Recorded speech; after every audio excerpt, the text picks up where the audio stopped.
Muy buenas tardes, pues muchas gracias por su asistencia. Ya como es costumbre, damos inicio usualmente 6 con 5 minutos. No importa si se sigan conectando, pero bueno, agradezco nuevamente, como en todas las ocasiones anteriores, su asistencia. Hoy tendremos al doctor Arturo Silva. Él, además de amigo de hace muchos años, pues tiene mucha experiencia en el campo organizacional, en tanto que ha Si dirigido, a ti te gusta ser libre como el viento, peligroso como el mar, mi amor. ajá, perdón, es que alguien se conectó.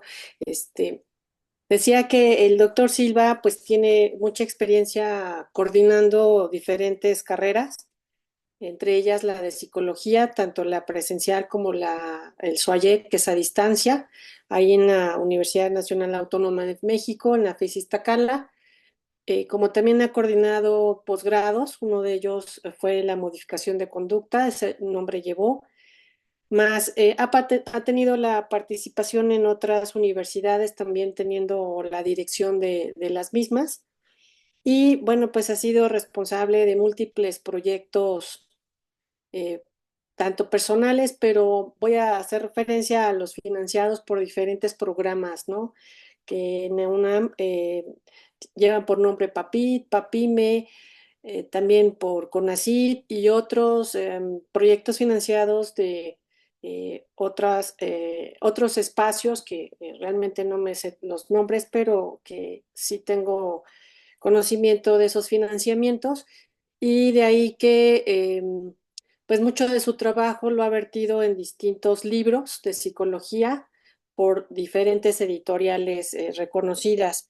Actualmente es editor, así lleva el nombre del editorial LED, él es el editor, y pues lo invitamos a participar, el grupo de profesores que hemos organizado este seminario, a que nos diera una conferencia sobre el Big Data, que es pues son análisis estadísticos muy avanzados, pertinentes para todos aquellos que se dedican a analizar datos en organizaciones, y que el elemento de este análisis pues puede tener a bien que las personas que lo realicen y que sobre todo tengan algún cargo importante tomen decisiones oportunas y además benéficas para dicha organización. Entonces, sin más preámbulo, pues Arturo, te cedo el micrófono. Hola, muy buenas tardes a todos. Antes de disculpar porque hace unas horas empecé con una gripa, entonces me oigo medio mormado y si empieza a fluirme la nariz, pues me van a ver ahí. Voy a apagar mi cámara para hacer una limpieza, ¿no? Entonces, perdón, pero pues sí, hace como una hora y media más o menos me empezó a fluir mucho, mucho, mucho la nariz. Espero que no se me oiga después ya muy mormado y mi voz se distorsione más de la que ya lo tengo por la edad, ¿no? A la edad siempre a uno se le distorsiona la voz. Entonces, bueno, pues les agradezco mucho la invitación. Realmente para mí es un gusto estar con ustedes. Y más porque me hicieron, digamos, regresar un poco al aspecto de mis orígenes en el sentido de esta visión de la psicología desde el punto de vista conductual, aunque cabe aclarar, no desde el punto de vista conductual radical, como ahora ya se define que hay que ser radicales, ¿no? La mera verdad, yo soy un libre pensador que creo que tengo la posibilidad de seleccionar algunos principios o elementos de la posición conductual con la que comparto y otros que definitivamente pues no soy muy afín, ¿no? No tengo tampoco elementos para criticarlo, lo único que digo es que pues como que no siento que pueda incorporarlos dentro de mi formación como psicólogo y como investigador y los hago a un lado, ¿no? O sea, pero lo demás es una cuestión para mí muy importante el hecho de que me den esta oportunidad de reflexionar. No voy a hablar en sí sobre técnicas de Big Data porque sería una plática muy especializada, ¿no? Con modelos matemáticos y todo ese tipo de cuestiones y también aspectos digamos, de tipo de programación, que para eso, pues más bien en otro momento, si es que se llega dentro de este seminario a hablar ya sobre particularidades que se quieran conocer, pues lo podríamos estar viendo.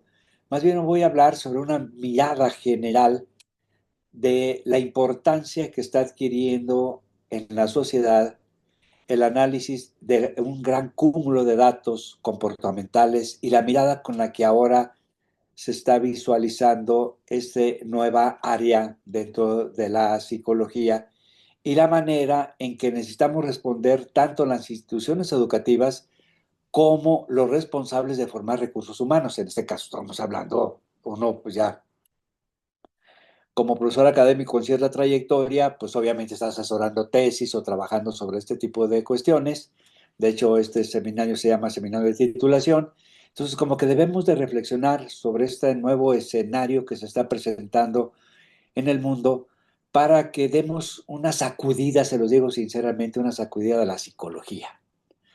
Creo que ya está por demás que la psicología sigamos ensimismados y pensemos que nosotros tenemos las herramientas teóricas y somos los expertos y además tenemos la licencia para ejercer como psicología, porque a la vuelta de los años nos damos cuenta, por ejemplo, ay, perdón, se me olvidó preguntarles de cuánto es la duración, porque si no yo me lanzo y ya pues no mido mi tiempo, entonces déjenme, pongo el tiempo. ¿De cuánto es la duración de la plática?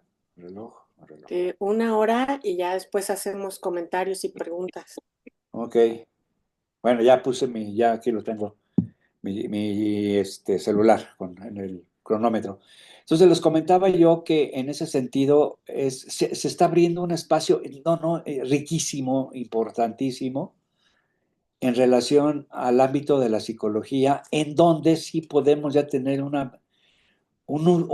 uso exclusivo de la licencia psicología y solamente los que estemos formados ya de manera muy sistemática y además muy especializada, podemos realizar este tipo de análisis, este tipo de comprensión de los fenómenos psicológicos.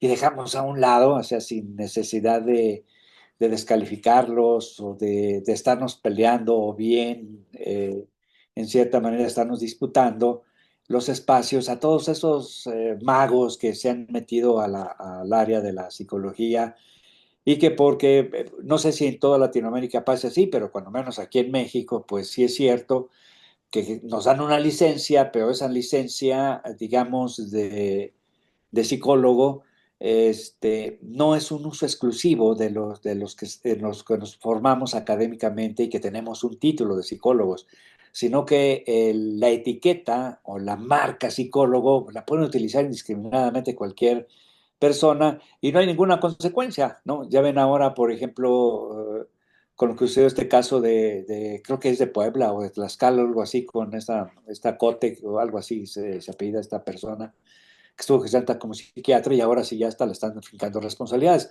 Acá en el lado de la psicología no es así, ¿no? Alguien se pone psicólogo y ya, pues ahí está el psicólogo y no hay ninguna consecuencia por estar haciendo una usurpación de funciones en términos de aquellos que fuimos formados como psicólogos académicos y que tomamos una formación, digamos, de manera universitaria, con cierto rigor y que en cierta manera, pues ahí el Estado mexicano nos reconoce como psicólogos. Y en este caso, en esta área que se está abriendo, definitivamente sí, los psicólogos que somos formados de manera académica dentro de una universidad, sería un espacio exclusivo para nosotros. No podría entrar cualquier, digamos, charlatán o alguna cuestión de este tipo como sucede en el ámbito ya más amplio de la psicología. Por eso yo en muchos de los espacios menciono que la franquicia psicología ya está muy devaluada, así, a nivel de general de Latinoamérica, ¿no? Como les digo, cualquier gente puede llamarse psicólogo y todo ese tipo de cosas, tomar un cursito y listo, y ya pone ahí su consultorio y no hay ningún tipo de consecuencia. En este campo, que es de la ciencia de datos comportamentales o los Big Data, sí es conocimiento muy especializado, que solamente se puede adquirir de manera sistemática, ya sea con actualizaciones o bien pasando un currículum formal, que es lo que voy a presentarles también, de qué manera podríamos estructurar un currículo formal para que los psicólogos ahora tuvieran vamos a llamarle, otra directriz de formativa, que sería un psicólogo precisamente orientado a hacer específicamente predicciones y análisis sobre datos comportamentales de tipo digital, ¿ok? De tipo digital. Y que ahí, como yo les menciono, por la mera verdad, seríamos los únicos capacitados para hacer este tipo de análisis. Bueno, entonces ya es una introducción muy larga, pero por aquí ya les voy a hacer la presentación. No sé si yo pueda compartir pantalla o si ya tengo los permisos para compartir pantalla. Y puede, Compartir pero también pantalla, si parece. gusta puede compartir su presentación y con gusto lo ayudo a ir pasando diapositivas. Gracias, Mónica. Ya vi que sí lo puedo, entonces yo ahí, conforme vaya haciendo el desarrollo de la plática, lo iré cambiando las diapositivas, si es que no me olvido. Bueno, ok, ahí va. Entonces, la plática tiene animaciones, ¿no? Le quité la animación y no me gusta ya tanto con animaciones, me gusta que salga rápidamente, ¿no? Le puse yo este título que evidentemente es derivado de lo que estaba mencionando Zaira en relación a la cuestión de Big Data, que es precisamente lo que ahora se ha llamado como la ciencia de datos comportamentales. Eso es algo súper interesante, como les digo yo, y que viene a revolucionar definitivamente a la psicología. Y creo que la psicología deberíamos de tener espacios curriculares para formar alumnos en esta área de la ciencia de datos comportamentales. Lamentablemente, pues no es factible en nuestras instituciones educativas, cualquiera que ésta sea, hacer cambios tan rápidos y radicales, ¿no? Ya ven, por ejemplo, psicología escolarizado duró 40 años para hacer un cambio en sus programas y planes de estudio, y Psicología Soyet duró creo que un poco más de 15 años. Sin embargo, ahí yo sí tengo una crítica muy importante a Psicología Soyet en el sentido de que regresó a un modelo, pues la mera verdad, y un poco desfasado en el sentido de otra vez pensar en términos de contenidos muy particulares, ¿no? Bueno, ya no voy a meter más con esta cuestión, simplemente hago este comentario y listo. ¿Qué es lo que tenemos actualmente, no? Evidentemente ahora ya el comportamiento humano deja una huella. Antes también lo dejaba, pero no había quien lo registrara tan fácilmente, ¿no? Pero el comportamiento humano dejamos una huella y esa huella es de tipo digital.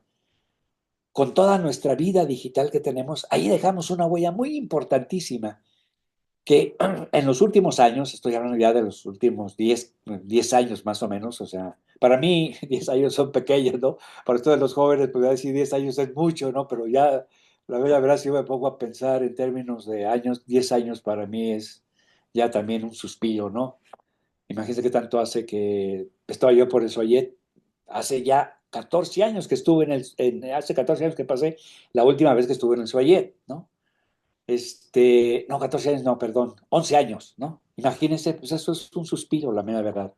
Y entonces, ahora, esa nueva tendencia es que debemos de echarle una mirada al aspecto de los datos y de esa huella digital que dejamos nosotros, los seres humanos, en esta vida digital. O sea, ya por eso también una de las cosas que definitivamente creo que a nivel conceptual, eso es una de las apreciaciones e ideas que yo tengo, que algunas personas lo pueden compartir, otras no, en el sentido de que ya no hablemos de que las TICs y que tienen una influencia y un impacto y todo eso, no, ya no son las TICs. Ahora es definitivamente que estamos inmersos en una sociedad digital y todo lo que hacemos, casi la mayoría de las cosas, vamos a decirlo como el 80% de lo que hacemos, que es comportamiento, queda registrado a nivel digital.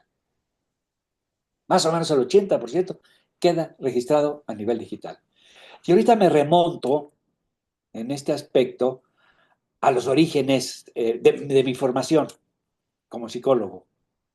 Allá por los años 70, que fue cuando yo me formé como psicólogo, había un tema muy particular en uno de los programas, no me acuerdo cuál, pero sí me acuerdo de lo que hacíamos nosotros, ¿no? En el sentido práctico de la formación, y que era relacionado con que la conducta tenía también un registro en el sentido que había productos de la conducta. Y entonces, en aquel tiempo se decía que hay que también analizar los productos de la conducta. ¿Cuándo se analizan los productos de la conducta? Cuando no tenemos una observación directa de la conducta, ¿no?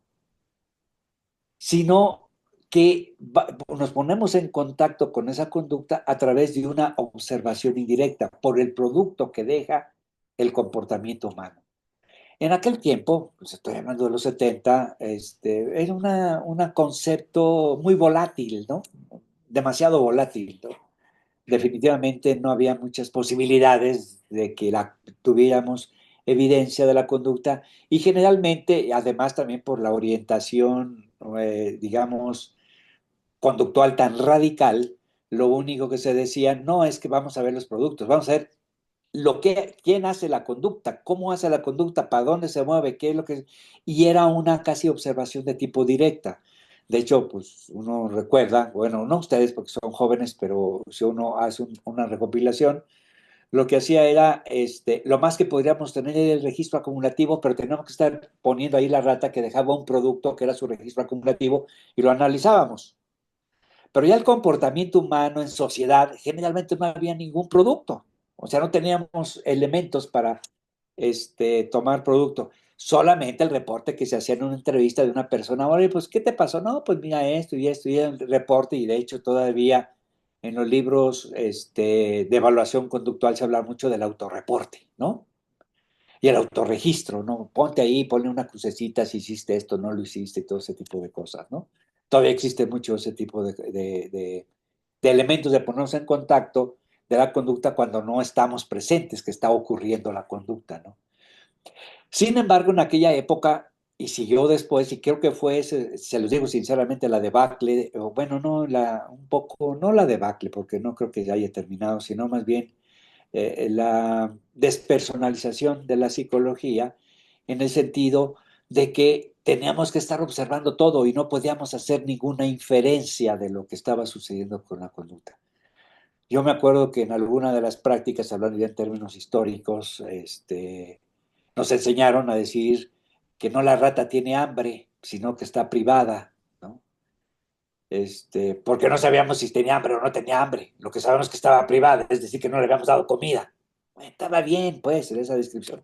Sin embargo, el efecto, aunque no estábamos pensando dentro de la rata, pues la rata, si no le damos uno de comer, o cualquier gente, si no nos damos de comer durante 24 horas o 48 horas, pues es obvio que cuando hace una conducta de acercamiento a algún alimento, pues es porque tiene hambre, si no, no creo que voy a hacer, si no tuviera hambre, hace un acercamiento hacia la comida, ¿no? Entonces creo que eso en cierta manera fue perjudicial, ahora sí, perjudicial para la visión conductual. Y entonces se vino todo ese elemento, toda esa corriente tan grande y que ahorita sigue teniendo un impacto en el sentido de ver los sentidos y significados de las cosas y todo este tipo de cuestiones, en donde se desvirtuó totalmente lo que sería la visión conductual, ¿no? Verlo ahora, la mera verdad, creo que está un poco, digamos, desdibujada el aspecto conductual. Veamos, ¿no? Digamos, en congresos, en publicaciones. De hecho, yo hice un estudio hace 2 años, cuando mandé un proyecto para PYME, porque tenía allí interés bueno, Esperanza y yo, tenemos interés en el sentido de hacer un análisis, digamos, metaanalítico de cómo se está desarrollando la psicología. Y entonces hicimos una propuesta sobre cómo podríamos vislumbrar eh, las corrientes, cómo se han desarrollado a lo largo, pues, de los 3 décadas que podríamos tener ahí algún registro, ¿no? Y ¿sabe qué es lo que pasó? Que a nivel internacional vimos las publicaciones y la tendencia actual, o sea, en donde hay una gran productividad, es obviamente en todo el aspecto de las neurociencias, que ahorita ha tomado un auge muy grande en el ámbito, digamos, científico, dentro del aspecto de la psicología.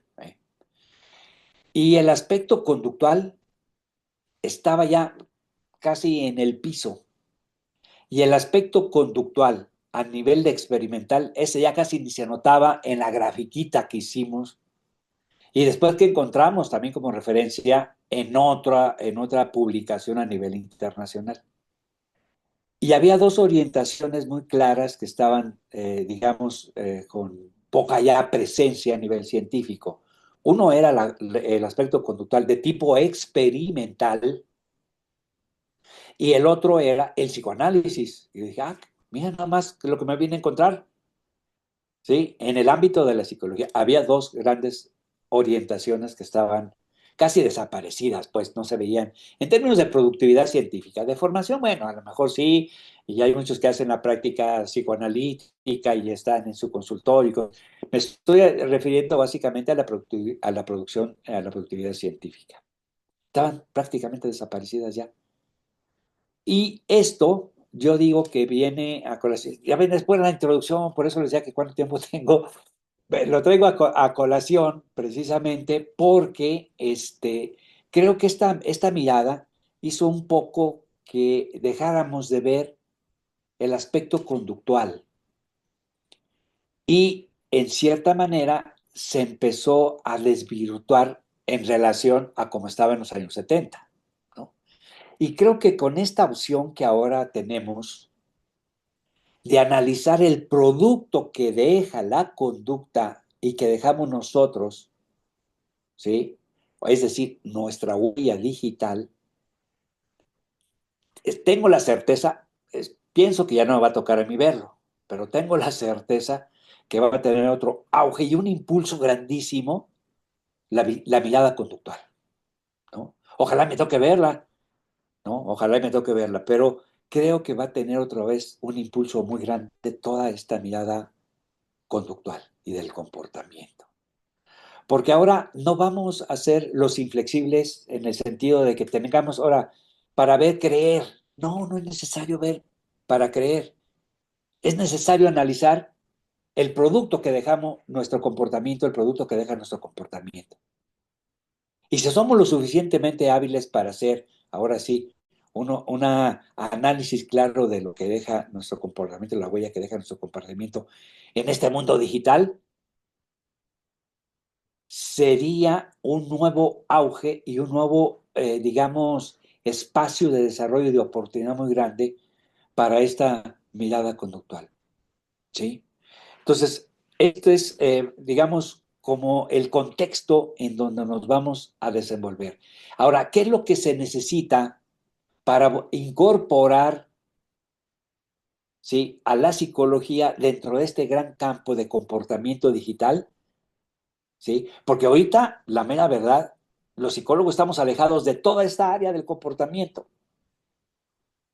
de la ciencia de datos digitales que dejamos. La psicología está un poco, sí utiliza, a ver si aprenden mejor con un modelo algo y con otro modelo que no, uno en línea y que otro es presencial y que a ver si le mete un objeto por acá, vemos qué es lo que sucede dentro de sus aprendizajes o si le doy retroalimentación en la práctica o no le doy en mi práctica clínica, por ejemplo, cuestiones de esas, ¿no? Pero todavía se sigue pensando en términos básicamente de lo que estamos observando, lo que estamos viendo, no lo que estamos dejando, lo que está dejando nuestro comportamiento digital.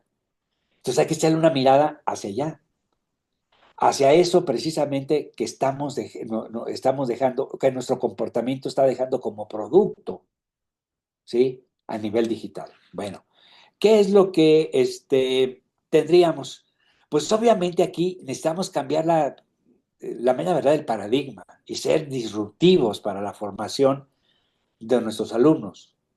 Tenemos, por un lado, que la psicología debe no solamente el hecho de saber qué está pasando, debemos de cambiar el chip también de que tenemos que estar analizando nada más qué está pasando, ¿sí? Sino que hay que verlo por qué está pasando. Yo siento, se los digo sinceramente también, digamos un poco por la experiencia que he adquirido, ya estoy recurriendo más a la experiencia, pero ustedes echen también una miradita a las publicaciones y a los congresos y lo que sea, y vean que la mayoría de los estudios que se presentan en los congresos de la publicación es aquel que dice nada más, ¿qué es? ¿Qué son las cosas? ¿Sí? Ese es, ya sea a nivel descriptivo, pues es esto y esto y esto y esto y esto, está pasando esto. Pero no se atreven a decir por qué está pasando. Entonces, ahora es necesario que cambiemos la mirada en el proceso de investigación para que fijemos nuestra atención en el porqué de las cosas, no nada más de por qué es. Ah, sí, sí es tímido, es extrovertido, es machista, es misógino, lo que sea, ¿no? En los últimos años hemos dado mucho auge a este tipo, digamos, de literatura, valiosa, por supuesto, pero no más concentrada en una sola mirada, ¿no? Evidentemente ya han salido algunas cuestiones, digamos, por ejemplo, a nivel cuantitativo, sobre modelos estructurales o lo que sea, que ya pasa un poco de lo que sea propiamente nada más el análisis factorial y luego después se pasa a las ecuaciones estructurales, en donde se trata de encontrar causas, por supuesto, ahí. Eso es una de las herramientas que se utilizan mucho precisamente en la ciencia de datos, es decir, poder desarrollar modelos que nos expliquen el por qué pasa. De ahí todavía necesitamos hacer otras cosas que voy a ver ahorita a lo largo de esta presentación, en el sentido no solamente quedarnos en el por qué pasan las cosas, sino también seguir avanzando en otros aspectos de tipo conceptual, ¿no? Bueno, ¿cuál sería el papel de la psicología? En ese sentido, yo pienso, y a eso es lo que yo aspiro cuando hago esta afirmación, si ustedes lo ven ahí abajito lo que dice la afirmación, la psicología se debe de convertir en la conciencia de la sociedad. Y sí lo podemos hacer como psicólogos. ¿Cómo? Atreviéndonos a interpretar, imagínenselo en una gráfica, por eso estoy hablando de datos, o sea, estamos hablando de datos, ¿sí? Cuestiones cuantitativas. En una gráfica, que ustedes grafican puntos, vas. No solamente decir, miren, observen que la variabilidad, observen que el cambio fue aquí, observen que bla, y que ahora la tendencia cambió, y que ahora esto y lo otro. No, necesitamos también hacer interpretaciones en términos de por qué se da ese flujo y esos cambios. Y no nada más mostrar que hay diferencias significativas o que siguió una tendencia fulanita de tal y todo ese tipo de cosas y demostramos que sí, mira, la tendencia fue X, fue acelerada, fue desacelerada o se mantuvo estable o todo ese tipo de cosas. Y creo que la psicología los psicólogos debemos de atrevernos a hacer interpretaciones de esos puntos que vemos en las gráficas. No solamente para sacar diferencias significativas y ponerle un asterisco, ponerle dos asteriscos y que el SMS no nos diga y utilicemos una técnica muy particular, sino que ya en el aspecto precisamente de las conclusiones y discusión de nuestros trabajos, nos demos a la tarea de interpretar esos datos.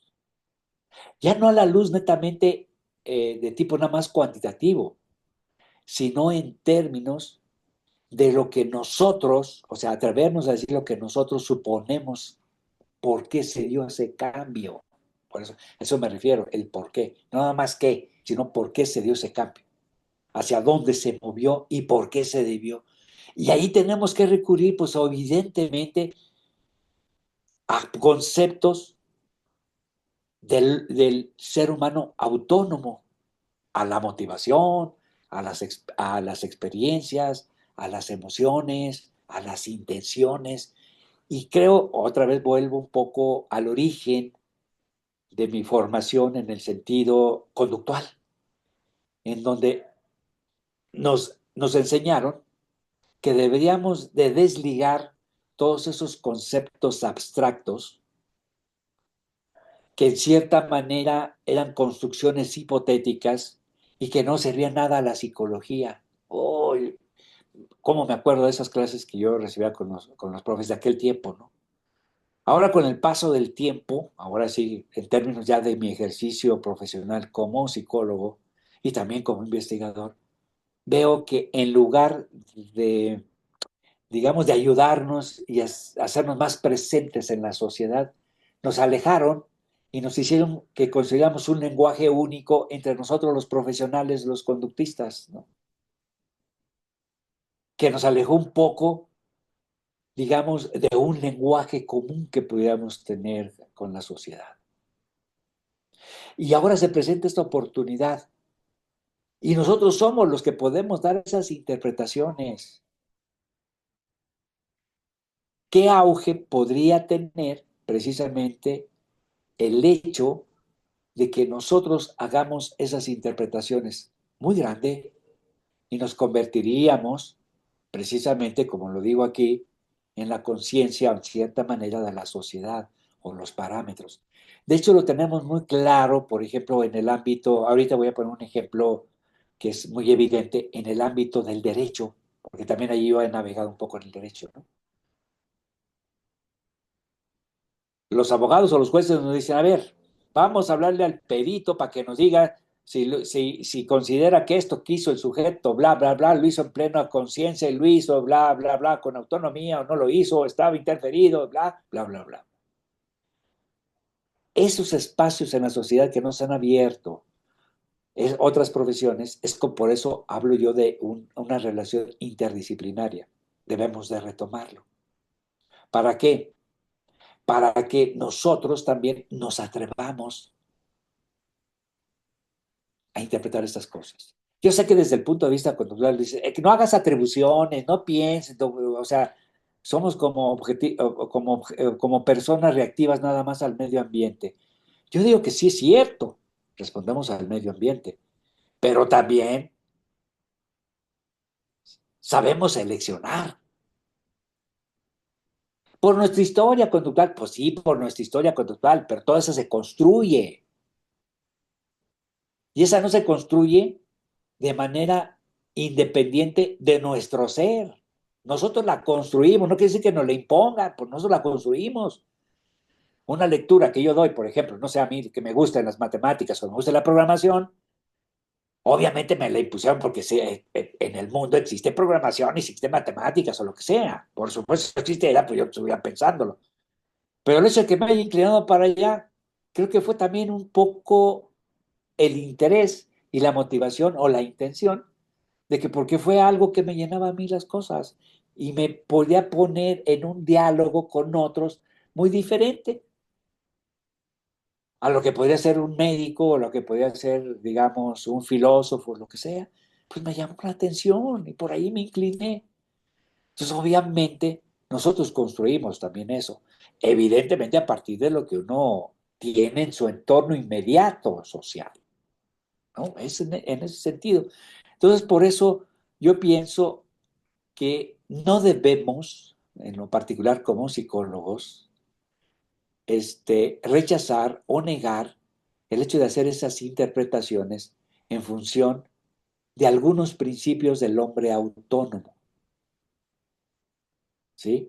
Si no, pues nos vamos definitivamente y tratamos de estructurar o agarrar categorías, digamos, del hombre no autónomo, ¿sí? Yo en lo particular cultivo la filosofía del hombre autónomo.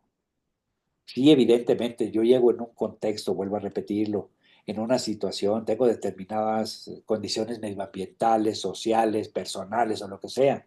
Sí, por supuesto que las tengo. Están presentes. Y esas situaciones me van a poner a mí ante estímulos X, y esos estímulos X me van precisamente a condicionar mi forma de ser, por supuesto. Pero ante esa gran gama de estimulación, creo, pues ya me estoy metiendo un poco con el hombre autónomo, no con el determinismo, creo que ahí uno tiene el poder de decir, pues, si me voy para allá, o me voy para acá, o me voy por este lado, o lo que sea. ¿Ok? Y por consiguiente, eso tiene que ver con la motivación en las emociones y las experiencias únicas que tenemos como seres individuales, como persona.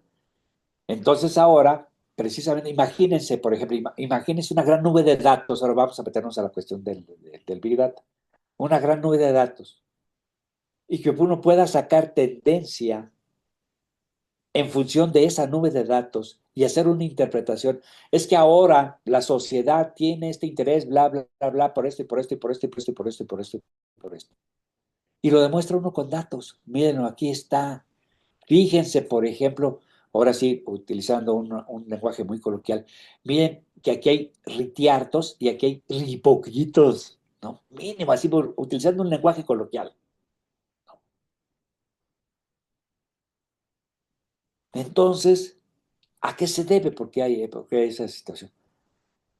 Pues, en cierta manera, es un estímulo que, si quieren, podemos hablar que es muy conductual, refuerza más a las condiciones, bla, bla, bla, que presentan, bla, bla, y el otro tiene unas consecuencias también reforzantes, pero son negativas, y tienen esto y esto. Pues pongámosle ahí, ¿por qué no le podemos poner eso?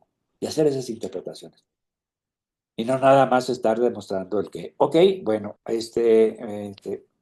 todas tienen animación y no se les quité. Entonces, actualmente existe un puente que debemos de construir entre el comportamiento humano y la tecnología. Ahora necesitamos un nuevo profesionista, pues. Ese profesionista que pueda navegar con un conocimiento claro de la psicología, ¿sí? En términos del comportamiento, y por otro lado, un profesionista que también sea lo suficientemente hábil, no un experto, pero lo suficientemente hábil para manejarse en la tecnología. Necesitamos un nuevo profesional. No necesitamos un psicoanalista que nada más nos va a hacer puro rollo, pues, nada más. Ok, nos va a convencer y todo lo que gusten, ¿sí? Y no estoy hablando despectivamente del psicoanálisis, sino estoy hablando concretamente en esa fusión, porque no solamente en el psicoanálisis ha surgido gente que es puro rollo, también a nivel conductual hay mucha gente que es puro rollo, ¿sí? Y también en las otras orientaciones, como le dicen en Iztacala, tradiciones teóricas. Entonces necesitamos, imagínense qué tan importante es el momento actual en donde tenemos que unir precisamente el rollo con tecnología. O sea, construir espacios formativos para que el rollo pueda aterrizar en tecnología.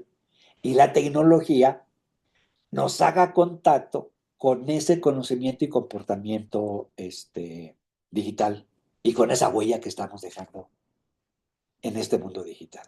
Entonces necesitamos construir ese puente. Y como les digo, si construimos ese puente, otra vez ponemos en alto a la psicología y ponemos en alto a la psicología, no en términos nada más de psicología, digamos, genérica, así como que la psicología es a la vez, no, en términos también de la psicología académica, porque los únicos espacios donde podemos unir eso, pues es en la academia. No lo vamos a meter en retiros espirituales, en donde sea, no lo vamos a meter, ahí vamos a aprender puro rollo, por supuesto, pero no vamos a tener el puente para que ese rollo pueda tener también un asidero tecnológico en donde podamos analizar el comportamiento humano. Entonces necesitamos formar ese tipo de aspectos, ¿no? Y para eso, ¿qué es lo que necesitamos también? Pues obviamente tener conocimientos de estadística avanzada. Ahí regreso otra vez a mis raíces de cómo yo he sido formado y me he desarrollado durante toda mi vida y particularmente dentro de la universidad, ¿no? Y ahí es donde digo, qué bueno, también se recupera ese concepto que antes, no sé, desde el punto de vista conductual, desde sus orígenes, no sé si, bueno, les voy a comentar, no sé si ustedes hayan oído, pero desde sus orígenes, los conductuales radicales, desechaban todo análisis estadístico, todo. Lo único que hacían es análisis visual de las grafiquitas y que aquí ves que aquí subió y que aquí bajó y que lo sea. Y todo lo demás lo desechaban todas las cuestiones estadísticas. Entonces, ahora sí que los estadísticos de aquel tiempo, de los viejitos, pues, nos enfrentábamos con esta concepción de que los más conductuales nos relegaban Y no se digan ya los que eran de puro rollo, eso pues definitivamente, no sé para qué sirve la goma, ¿no? Todavía los conductuales nos decían, bueno, pues cuando menos ayúdame a hacerme una grafiquita, ¿no? Hay que se vea bonita y toda la cosa, ¿no? O sea, hay un software, pues, utiliza para que me hagas unas grafiquitas ahí ya, yo las interpreto, déjamelas, ¿no? Pero era lo único, digamos, permiso que nos daban, o credibilidad que nos daban, no permiso, pero credibilidad que nos daban las otras personas, aquellos que nos estábamos especializando en estadística. Y ahora se vuelve relevante los modelos estadísticos. Es relevantísimo. Otra vez vuelvo. No nada más pensemos en que sacar diferencias significativas entre A, B y C y D o sacar tendencias. No, no, no. A sacar esas tendencias, a sacar esas diferencias y hacer interpretaciones de esas diferencias. ¿Sí? Yo cuántas veces no he visto tesis de doctorado particularmente, donde ya utilizan análisis estadístico más elaborado, y nomás dicen, bueno, pues miren, como ya se vio aquí que la esfericidad y que la bla, bla, bla, bla, pues sí es así, entonces por consiguiente no hay diferencias, o si hay diferencias, o si es homogéneo o no es homogéneo, y encontramos que el valor del parámetro es significativo, bla, bla, bla, y listo, y qué bueno. Y yo digo, bueno, está bien, ¿no? Ya hubo diferencias, pero ¿qué implicaciones tiene con respecto a todo el rollote que me echaste acá de la teoría, ¿no? No hay diferencias, pero ¿qué? Mínimamente dime si está fortaleciendo el punto de vista del autor, fulanito de tal, o si no lo está fortaleciendo, o qué variante hay, y qué implicaciones teóricamente, ahora sí pensando, fíjense nada más el puro rollo, pensando, qué implicaciones tiene en todo ese marco teórico que tú me desarrollaste en la primera parte, qué implicaciones tiene, no solamente para fortalecer, sino también que enriquece, o debilita, que por consiguiente da luz para que se vea otro elemento explicativo que se incluya o no se incluya y todo ese tipo. Pero no, terminan en eso y ya, pues, se acabó. Ah, pues qué bueno, pues sí, sí hubo diferencias y todo ese tipo de cosas. ¿Ok? Entonces, en ese sentido, tenemos ya la posibilidad de hablar de esos modelos estadísticos y retomarlos. Y ahora, definitivamente, no necesariamente en la psicología, en otras disciplinas, ya se están utilizando para hacer precisamente elementos de toma de decisión clara con esta gran cantidad de información hacia dónde dirigirse. Y si nosotros le podemos poner el plus a esos datos, como les decía, con la interpretación, en términos de categorías psicológicas, sí, motivación, intereses, eh, digamos, decisiones que hace, todo este tipo de cosas, y lo hacemos con esa, digamos, peso que tendríamos los psicólogos para hacer interpretación de datos, ya, no, no, te digo que sería un escenario fabuloso. Y bueno, ya no se diga ahora no me voy a meter mucho con eso, pero no se diga ahora ya con el surgimiento de la inteligencia artificial, ¿no? O sea, con el surgimiento de la inteligencia artificial, uno puede utilizar para hacer un muestreo y una exploración, más que muestreo, una exploración sobre cuáles serían las maneras interpretativas de esos datos. Y de acuerdo a su mirada y a su visión, inclinarse por alguna determinada alternativa que nos podía generar dentro de alguna herramienta de inteligencia artificial y ahí seguir profundizando dentro de esta forma de interpretar los datos. ¿Ok? Bueno, entonces, por otro lado, también, ahora sí ya nos metemos a la cuestión. Ahorita nos vamos a meter, ya diría el contexto, ahorita me voy a meter. ¿Cuál es la responsabilidad que tendríamos las instituciones de educación superior? Eso es fundamental. Necesitamos ser lo suficientemente sensibles, los que estamos en una institución de educación superior, y más sensibles a aquellos que toman las decisiones. Ahorita, ahorita, en lo particular, yo no estoy en la toma de decisiones en el ámbito educativo. En su momento, cuando estuve, pues creo que hicimos una empresa que ha sido realmente exitosa, que fue que formamos a una licenciatura totalmente en línea. En aquel tiempo, estoy hablando a principios de siglo, era realmente también un aspecto, un escenario de oportunidad muy bueno y a donde se estaba moviendo ya la tendencia.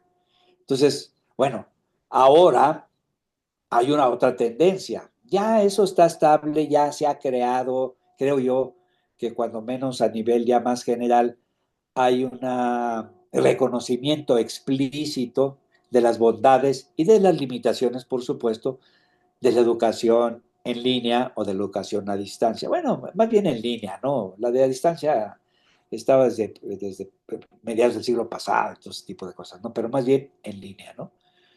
Entonces ahora está un nuevo escenario y los que tomen decisiones necesitamos precisamente impulsar nuevos desarrollos de la psicología. Evidentemente, ¿cómo podría ser? Cuando se tiene un poder de decisión o se está en un puesto directivo, pues bueno, puede direccionar cierto las políticas.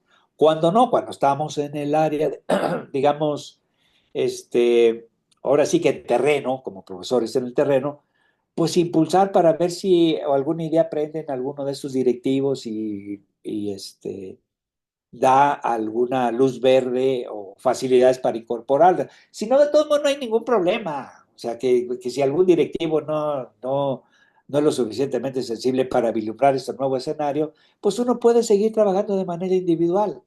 Va a llegar un momento en donde esas ideas, pues ya definitivamente van a ser hegemónicas y va a tener también un espacio de desarrollo. Yo me acuerdo, por ejemplo, a principios de siglo que se hablaba sobre educación en línea, ay, decía, ¿cómo? No, no, y no. Todavía se sigue descalificando, ¿no? Pero ya hay un reconocimiento. Lo mismo va a suceder con esto. Entonces tiene uno que impulsar, ya sea, puede uno impulsar desde arriba, desde los directivos, o puede uno impulsar desde abajo, ¿sí? Desde los que andamos a ras de tierra, ¿no? O sea, los académicos estamos ahí a ras de tierra, ¿no? Podemos impulsarlo.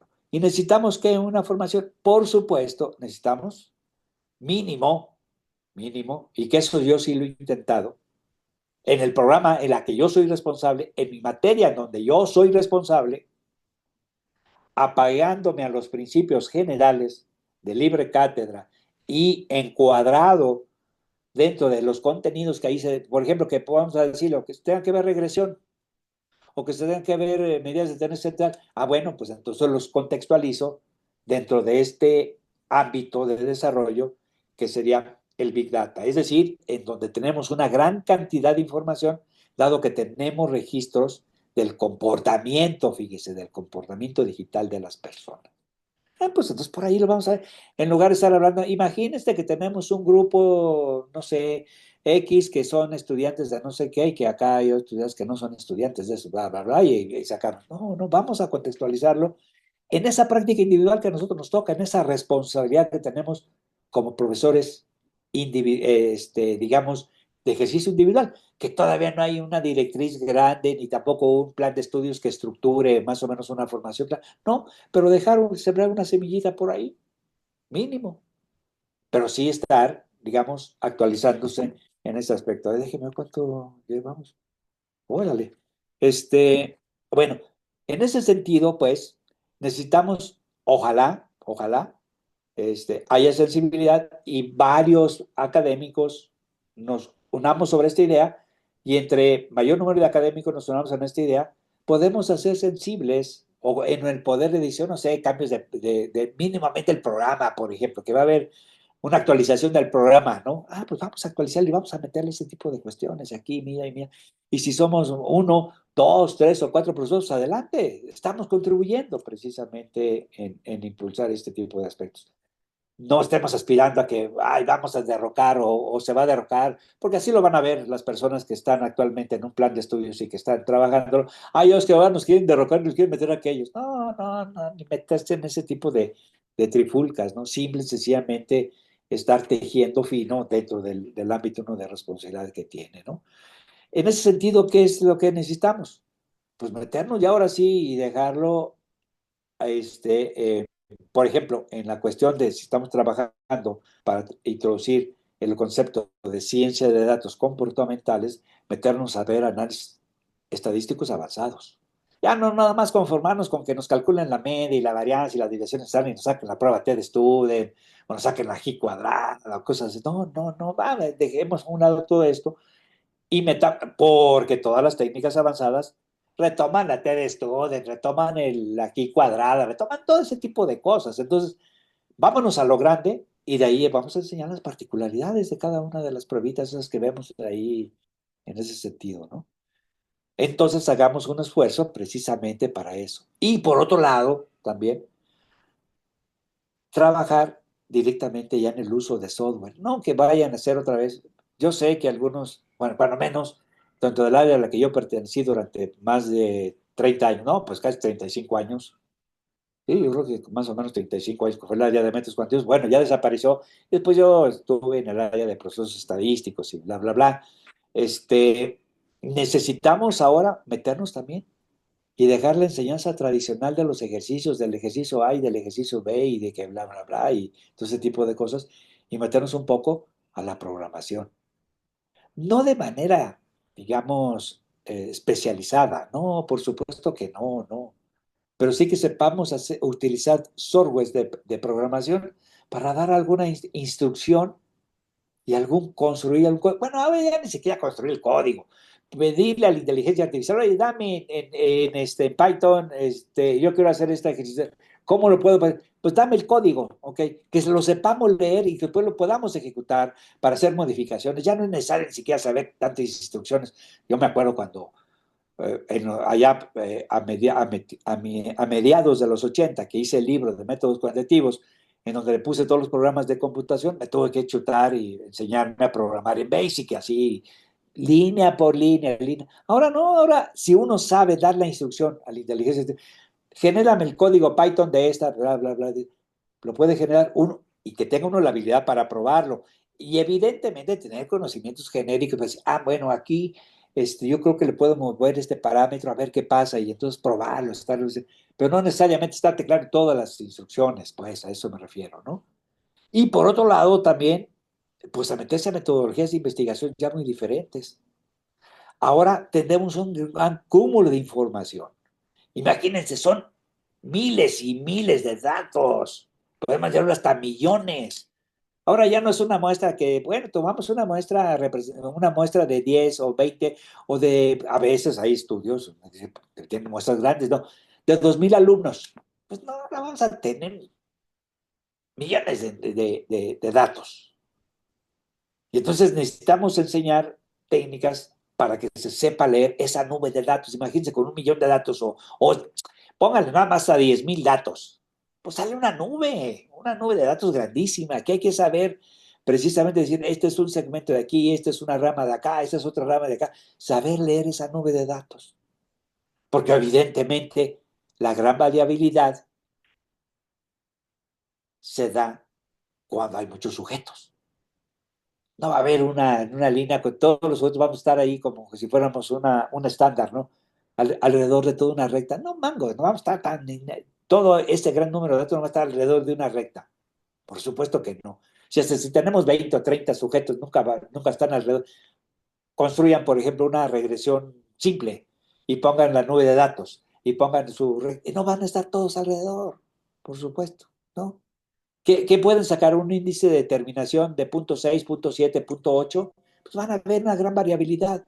Solamente que tuvieran uno de 9, 9,5, pues sí, más o menos están alrededor de la recta, pero si no, todos los demás están ahí los datos. Entonces hay que saber y entender, por un lado, la nube de datos y por otro lado, otra tendencia que ha habido también en el mundo y en relación a las técnicas estadísticas, a fijarse en los valores extremos, en los aquellos que de repente dice, oye, que esto no está mal graficado, mira, más allá hay unos 2 puntitos allá o 3 puntitos por acá.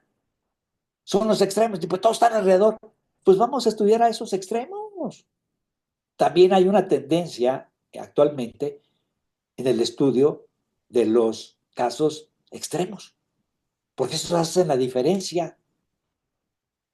¿Sí? Bueno, en ese sentido, y por consiguiente, pues necesitamos metodologías de investigación cuantitativas más especializadas y ya no solamente el clásico antes, después y cosas de esas. ¿No? Necesitamos metodologías más robustas. Y ya hay bastante tendencia y crecimiento a nivel mundial en este tipo de metodologías. ¿Ok? Bueno, otra de las cosas. Necesitamos hacer contacto con otras disciplinas.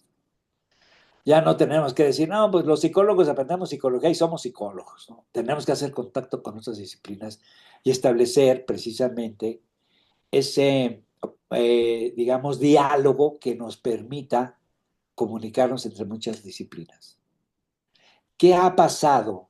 Yo lo siento así en psicología, que ahora utilizamos discursos que depende precisamente de nuestra orientación y son lenguajes que nada más se entienden dentro de cada tradición. Y cuando se quiere establecer un vínculo entre las tradiciones, no, no, espérate, no, no seas ecléctico, ¿eh? Sí que no seas ecléctico. No te atrevas a hablar de los conceptos del otro, ¿eh? Porque estás volviendo ecléctico. De hecho, yo acabamos de publicar, Esperanza, un artículo que a mí en lo particular, bueno, obviamente me pareció, yo lo hice, o sea, bueno, lo hicimos pues, y a mí me pareció interesante en el sentido de que en lugar de estar formando a los alumnos con el principio de la Torre de Babel, enseñemos a construir la torre, ¿sí? Esto que a lo que se está propugnando, a un diálogo para encontrar afinidades y diferencias y caminar con un objetivo único para construir y materializar esa torre. Y que ya no se convierta en una torre de Babel en donde cada quien estemos hablando. Entonces, si eso lo hacemos dentro de nuestra disciplina, ahora imagínense que tratamos de hablar con otras disciplinas, aunque fíjense, ahorita haciendo un recuento, digamos, de la experiencia que yo tengo, cuando habla uno con otras disciplinas, no es tan radical como cuando habla uno entre tradiciones teóricas dentro de la psicología. Hay así como que sí, hay la oportunidad de escucharse cuando hablamos con disciplinas diferentes, ¿sí? Cuando hablamos, por ejemplo, con un médico, con un sociólogo, con un programador, con un ingeniero en sistemas, como que se presta más, no está el clima propicio para la confrontación, sino para la escucha. Muy diferente cuando hablamos dentro de los psicólogos. No, empezamos a hablar de la sección y inmediatamente así el clima que se genera es de confrontación, es de confrontación. No es de escuchar al otro, sino de confrontarlos. Aquí en la interdisciplina, creo yo, por la experiencia, ahora sí lo digo también por la experiencia, porque yo sí he tenido oportunidad de hacer contacto con muchos gentes de otras disciplinas, abogados, ingenieros, también hasta arquitectos, ¿no? Médicos, no se diga que más o menos son áreas de por ahí, ¿no? Creo que no se crea ese clima en el primer contacto de diálogo, no se crea ese clima de confrontación, ¿no? Es decir, no, de no creerle al otro, ¿no? Escucharlo y decir, bueno, a ver. Pero cuando hablamos de nosotros de la psicología, sí, no, o sea, y más como se está formando ahora a los nuevos psicólogos en el plan de estudios actual, de cuando menos en esa cala. Ahora sí, no, espérate, no escuches a los otros, no, eso no tienen la verdad, no, el otro nunca tiene la verdad, la neta de las netas somos nosotros. Y entonces, pues obviamente siempre, en lugar de buscar un clima, digamos, de diálogo y de ver algunos elementos de semejanza, es más bien de confrontación. Entonces necesitamos caminar para allá. Y yo creo que se puede dar, ¿eh? Yo creo que se puede dar muy, muy claramente, siempre y cuando también tengamos hilos conductores dentro de la estructura formativa para que los ofrezcamos a los estudiantes y haga esa posibilidad de ese diálogo constructivo entre diferentes disciplinas, ¿no? Y no que enfrentemos en un diálogo, digamos, único, unidisciplinar, ¿no?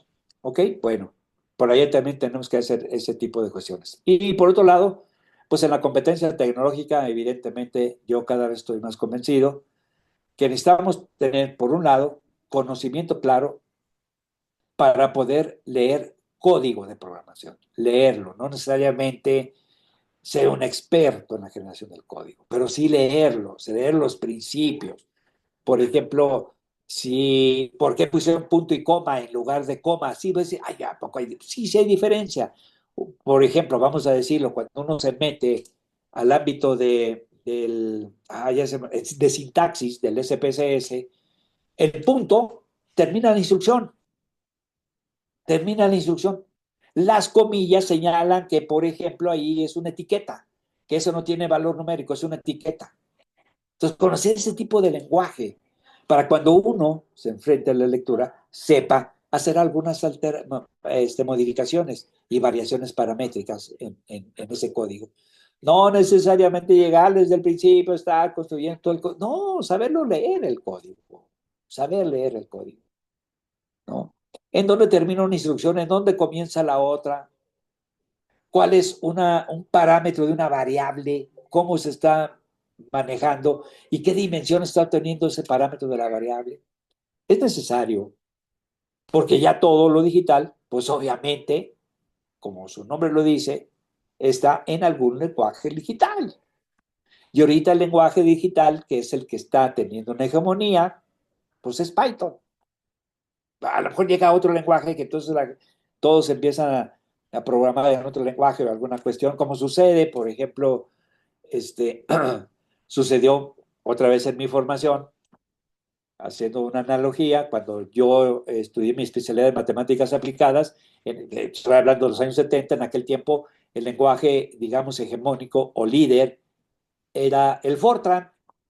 Ahora, díganme quién, ¿se han oído hablar de ese lenguaje Fortran? No, pues ya hubo otro lenguaje que fue más especializado, fue elaborando y órale. Entonces, cuando menos sí conocer la lógica de la programación. Y por otro lado, pues sí conocer también ya software que nos permiten hacer los análisis muy rápidamente, ¿no?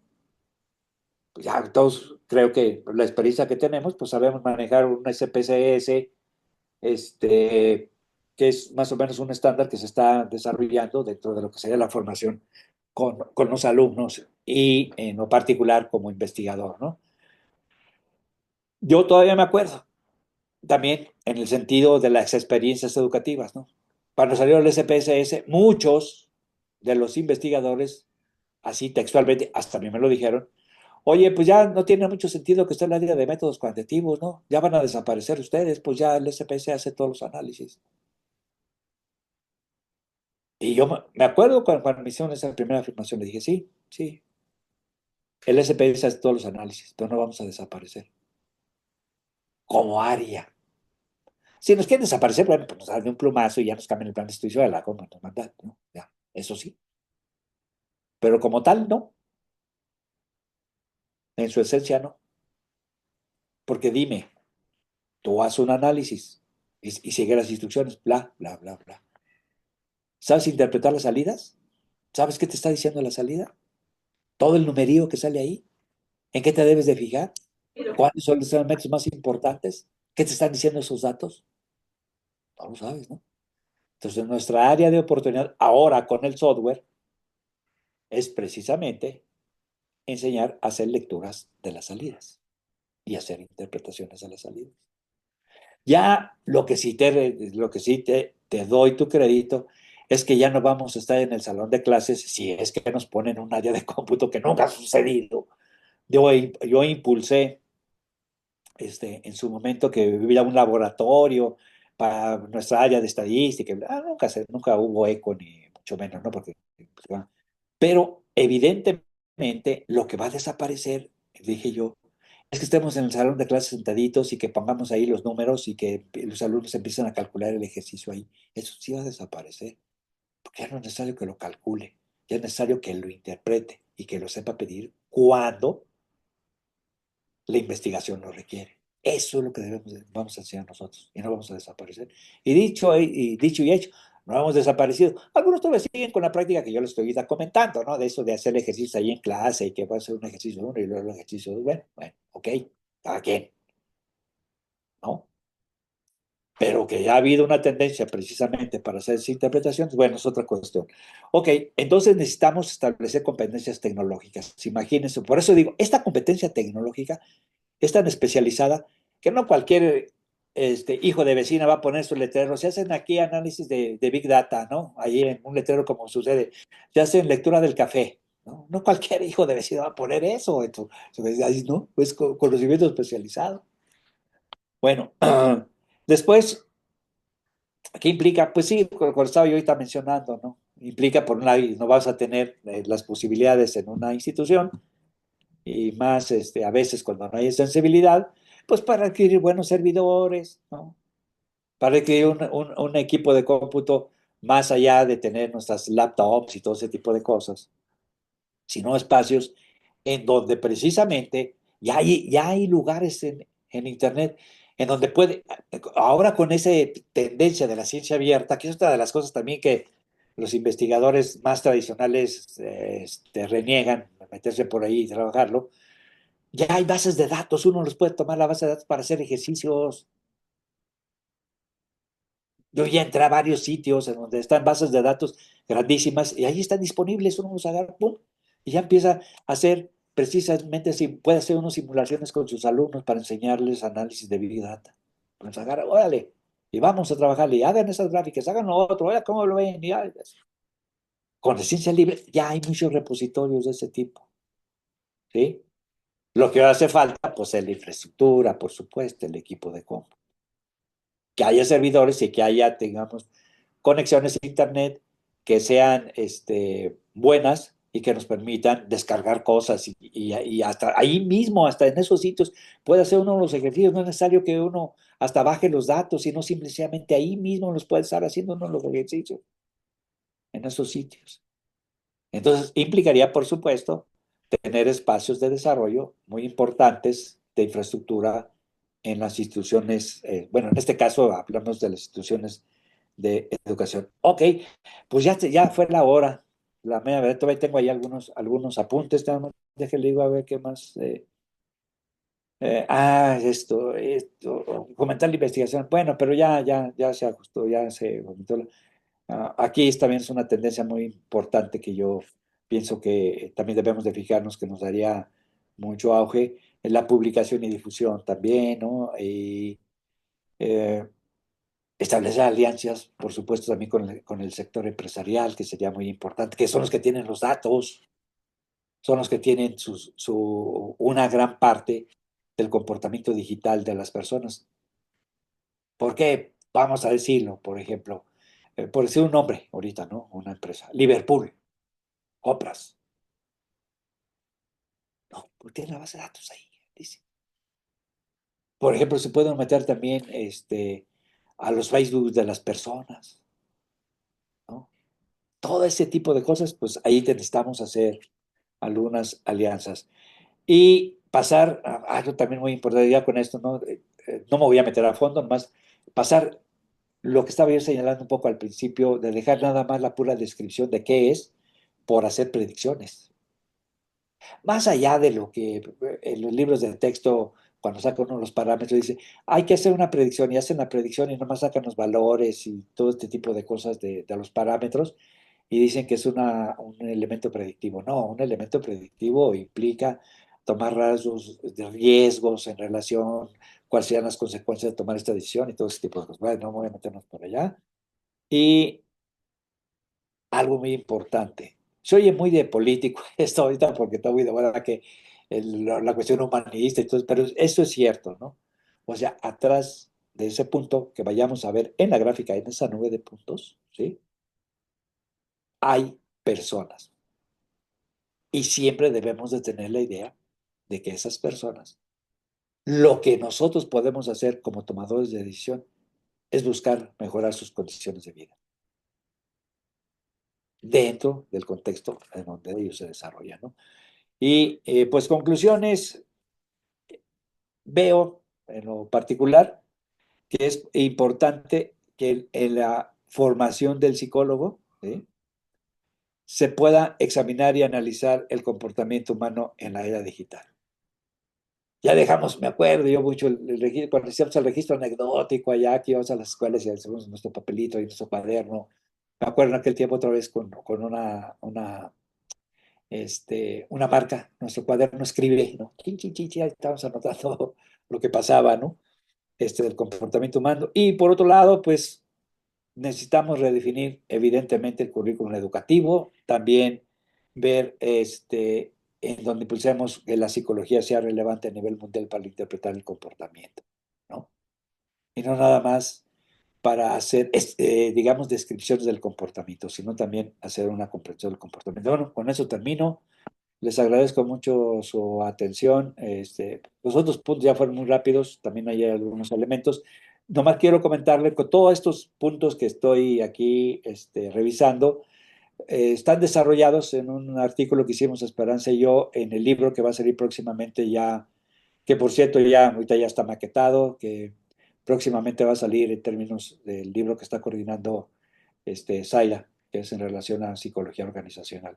Todas estas ideas que aquí desarrollé están más o menos plasmadas en este artículo que desarrollamos, ¿no? Y gracias por su atención. No, pues gracias a ti, Arturo. Pues muy interesante tu ponencia.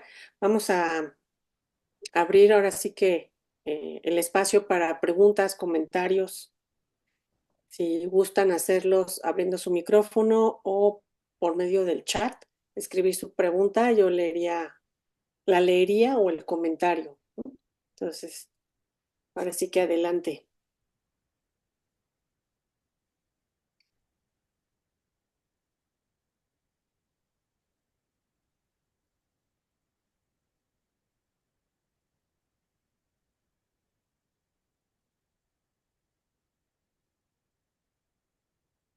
Eric. Hola, me gusta a mí participar al final, pero veo que no hay participaciones. A ver si lo que comente pueda servir un poco. En primera instancia, te agradezco mucho, Zaira, por todo el seminario. Sé que tú encabezaste, pero en general me parece que fue un seminario que se hacen pocos de este tipo de seminarios, no solo en la UNAM, sino también en otras instituciones educativas. Y ya no hablemos de instituciones educativas privadas, en donde francamente se preocupan muy poco, quizá por discutir aspectos de índole teórico-conceptual y metodológico, e incluso de aproximaciones a otras áreas interdisciplinarias como las que hoy mencionó Arturo.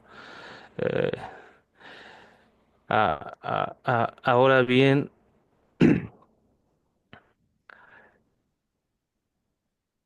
a manera, pues quizá de contribuir un poco, amén a mencionar que si bien es cierto que con varias cuestiones que mencionó Arturo, pues daría para platicar mucho. Este, bueno, primero, hay una entrevista que realizó Santiago Benjumea a Héctor Martínez, psicólogo mexicano también de la vieja escuela, en donde habla en esta entrevista entre distintos temas sobre la relación que los psicólogos estadounidenses han tenido con el gobierno de los Estados Unidos a propósito del uso de los Big Data, de lo que así se le denomina Big Data, dado que en efecto, como bien menciona Arturo, no es un tema secundario. Es un tema bastante importante y que ya se está utilizando por empresas. Incluso si hacemos la analogía, eh, el organismo operando consecuencia, pues lo tenemos en una persona cuando está frente a una computadora. La persona es el organismo, el operando es pues el equipo de cómputo y la consecuencia te la da la propia pantalla, ¿no? Y hay evidencias incluso de cómo se ha utilizado pues plataformas como Facebook para incidir al voto, ¿no? Este, e incluso han sido escándalos, ¿no? Si mal no recuerdo, en la anterior elección de Donald Trump, salió por ahí una empresa que incluso fue hasta multada precisamente por utilizar técnicas de modificación de conducta para incidir en el voto, ¿no? En el comportamiento de los votantes, y eso es importante. ¿A qué voy con esto? Con que no, no se debe tampoco pasar por alto, considero yo, la importancia de escuelas tradicionales, y no por tradicionales dañinas, de la psicología, sean denominadas conductistas, radicales, interconductistas, etcétera, ajá, porque se pudiera pues caer en pues quizá en un problema de fundamentalismo, ¿no? A su vez, si bien yo estoy muy de acuerdo con lo que menciona el doctor en torno a la necesidad de manejar tecnologías, incluso en su momento tú, Zaira, me diste la oportunidad de hablarles de cómo utilizaba sistemas digitales de gestión para, bueno, sistemas digitales dentro de organizaciones de una transnacional, precisamente para la gestión del comportamiento, ¿no? Y ahí está la conferencia. Sin embargo, yo apuntaría aquí, y yo creo que el doctor estará de acuerdo conmigo, si bien es cierto que es necesario que se maneje tecnología por parte del psicólogo, es mucho más importante que antes de saber programación se sepa de psicología, porque si no, pues, ¿qué vamos a programar, no? Es más importante saber tener las bases teórico-conceptuales muy claras, incluso antropológicas, muy claras de nuestra disciplina antes de apelar a entrenar a los futuros profesionistas en manejo de lenguajes de programación. Yo creo que eso es muy importante. Primero hay que saber psicología antes de pensar en en algún tipo de vinculación, ya sea multidisciplinaria, interdisciplinaria o transdisciplinaria. ¿Por qué? Porque primero se requiere tener una disciplina antes de pensar en una transdisciplina, en una interdisciplina o en una multidisciplina. Primero se necesita tener una disciplina, y aún no se tiene ni un objeto de estudio compartido, ¿no? Ah, Este, y no se tiene no porque los psicólogos de cualquier escuela sean cerrados. Yo no explico nunca así las cosas, y creo que son bastantes los que no lo explican de esa manera. No se tiene un objeto de estudio compartido, incluso hasta por mismos intereses políticos. No se tiene un objeto de estudio compartido, ujú, porque pues la propia psicología se encuentra aún en desarrollo, y yo soy de aquellos que me sumo a aquellos que sostienen que aún se encuentra, o sea, es una ciencia joven, ¿no? Como decía el mismo Wittgenstein, ¿no? Se tiene una ciencia, se tiene claridad metodológica, pero ambigüedad teórica. Y a mí me parece que muchos de los problemas de nuestra disciplina pasa por ahí, ¿no? Y actualmente, por fortuna, se están publicando grandes libros, grandes materiales actuales, muy vanguardistas, que están buscando hacer precisamente una antropología de los mismos conceptos, porque algo que mencionó el doctor Arturo, y que yo creo que valdría la pena quizá y después hasta profundizar más, tal vez en otro seminario, no sé, en torno a la necesidad de tener un lenguaje técnico. Los psicólogos no podemos comunicarnos, o yo me sumo a aquellos que sostienen que no podemos comunicarnos con el lenguaje que utiliza la gente. Necesitamos un lenguaje técnico. Todas las ciencias tienen un lenguaje técnico, y los psicólogos necesitamos un lenguaje técnico. Hay algunas propuestas de la psicología que sí hicieron su lenguaje técnico, ¿no? No es compartido, pero lo hicieron. Existen pues libros, por ejemplo, como el de Luis Campos, por mencionar un autor mexicano también ya veterano, sobre diccionario de términos de condicionamiento operante, ¿no? Y es un diccionario de 500, 600 páginas, ¿no? En donde presenta todo el lenguaje técnico hasta 1980. Eh, ¿Por qué es necesario? ¿Por, ¿Por qué es necesario? Hago la pregunta y con esto ya terminaría para dar oportunidad al resto de compañeros.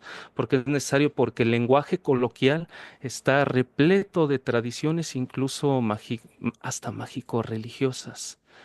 El grueso de los conceptos psicológicos o conceptos pseudopsicológicos que posteriormente se buscan tecnificar, como el de memoria, que no es un concepto psicológico técnico. Motivación no es un concepto psicológico técnico. Y ya no hablemos del id, del ello y todas estas cosas que se inventaron los psicoanalistas. Esos no son lenguajes técnicos, pero todos ellos inciden o se nutren de una secularización de conceptos originalmente religiosos. Y eso ha sido estudiado por psicólogos. Yo sugeriría conocer muy bien la escuela del materialismo filosófico. Y no es marxismo el materialismo filosófico. Es una escuela fundada en el siglo XX por Gustavo Bueno, en donde precisa el filósofo, el gran Gustavo Bueno, en donde precisamente hace una disección de distintos términos del lenguaje popular, em, y demuestra por vía antropológica cómo han sido mm, estos conceptos denominados así como psicológicos, realmente se han tratado de secularizaciones de conceptos religiosos, como el propio concepto del hombre autónomo. Es un concepto religioso, de naturaleza religiosa. Y para un autor mexicano, pues está el último de Emilio Ribes, en donde antes incluso de plantear su teoría de la conducta, su teoría de la psicología, que yo no estoy muy de acuerdo con la teoría de la psicología de Emilio, pero lo que es cierto es que hace una disección maravillosa, exquisita, de la antropología de los conceptos psicológicos y también llega a las mismas conclusiones, que son conceptos los que estamos utilizando en el lenguaje popular: memoria, motivación, hombre autónomo, libre albedrío, decisión personal. Son conceptos que están recayendo sobre una causa sui, es decir, creer que la conducta se causa a sí misma. Es, en eso, ese es el gran problema de este concepto del hombre autónomo. De ahí el propio problema de este concepto del autocontrol, que lo utilizaban precisamente los operantes y los mismos skinnerianos, ¿no? O la división entre el mundo interno y el mundo externo, la conducta privada y la conducta pública. O sea, es algo que a mí me parece que es muy importante de tratar, pero en fin, yo le agradezco mucho también a este Arturo por el arrojo. Hay pocos psicólogos tratando eso del Big Data, y creo yo que es muy, muy importante que se trate, porque estoy de acuerdo con él con que es un campo rico, nutritivo y del cual em, la psicología, y más aún la psicología científica, debe estar presente y muy, muy presente. Y no hay muchos. Yo en las empresas, instituciones públicas y privadas donde he estado, los que se encargan de analizar datos a gran escala son los ingenieros en sistemas o las ingenierías, pero no hay prácticamente psicólogos. Y cuando uno quiere prestar ahí el ojo y acercarse, te dicen: no, tú vete a hacer terapia, porque a su vez se concibe eso, que la psicología hace terapia. Y ese es otro problema también de conceptuar la psicología como una disciplina que está hecha casi construida para la salud mental, que dicho sea de paso, ya con esto ya cierro, es otra herencia de aquel trabajo que hacían los sacerdotes en la confesión. Y pues sería eso. Muchas gracias, Zaira, Arturo, y gracias. Ok, vamos a darle el micrófono a la doctora Irma y después a José Eduardo Daniel. y para que Arturo nos haga sus comentarios de estos que nos van a hacer, por favor. Bueno, muchas gracias, muy buenas noches. Por aquí un saludo especial desde Colombia, cerrando con broche de oro este maravilloso curso que hemos estado teniendo durante todo el semestre. Doctora Zaira, doctora Giselle, muchas gracias, de verdad estamos muy complacidos de haber sido invitados con mi semillero de comportamiento organizacional a formar parte de este curso.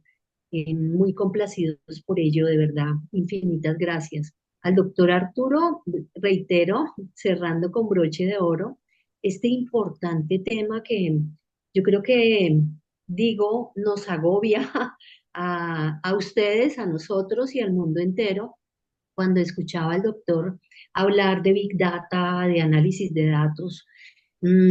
Pensaba en muchas cosas. Una de ellas, algo que está pasando en la formación de estudiantes en psicología acá en el país, es que hablamos de todas estas nuevas plataformas, nuevas herramientas.